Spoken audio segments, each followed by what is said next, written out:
अतिशय दुर्दैवी आणि भावनात्मक. भाई एक मिनिट कामकाजा विषय दुसरा विषय त्याच्यानंतर कारवाई होते आणि काही गोष्टी आपल्या या सभागृहाचं वैभव सुद्धा आहे. आपल्याला असल्या गोष्टींचं नेहमी समर्थन करायला पाहिजे, त्यांना प्रोत्साहित करायला पाहिजे.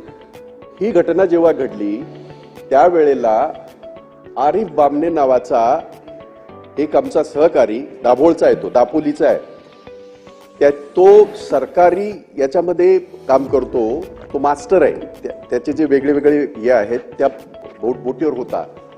त्याने जेव्हा लांबून पाहिलं त्याने ती बोट तिकडे नेली आणि जेवढे ते जॅकेट होते जवळ 30-35 जॅकेट स्वतः त्याने समुद्रात उडी मारली आणि त्या जवळजवळ 35 लोकांचा त्यांनी प्राण वाचवला.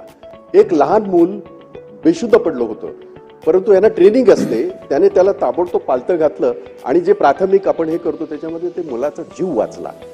अशा नागरिकांना सुद्धा आपल्याला त्यांच्या पाठीवर थाप देणं हे सरकारचं काम आहे.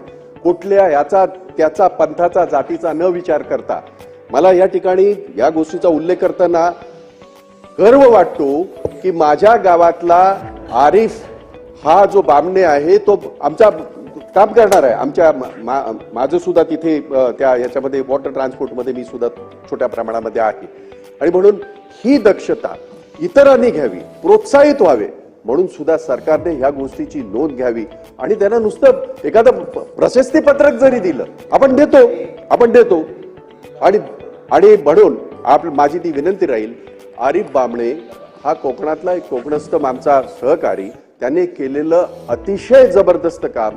35-40 ही संख्या वाढली असती, सभापती महोदय, ही संख्या वाढली असती जर त्याने जेव्हा बघितलं लांबून त्याने बोट फिरवून नेली आणि तात्काळ त्या समुद्रामध्ये उडी मारून त्याने हे सगळं केलंय. त्याला त्याच्या पाठीवर सरकारने त्याची पाठ थोपटावी अशी माझी विनंती आहे. बाईंनी सांगितल्याप्रमाणे जी दुर्दैवी घटना घडली आणि या घटनेमध्ये ज्या व्यक्तींनी सहभाग घेतला निश्चितपणाने त्यांच्यामुळे अनेक जणांचे प्राण वाचू शकले. सरकारने या संदर्भामध्ये बाईंच्या विनंतीचा मान्यता देऊन त्याची कारवाई करावी. नवीन घडामोडी पाहण्यासाठी आजच आम्ही मुंबईकर 24 तासला लाईक करा, सबस्क्राईब करा आणि अपडेट रहा.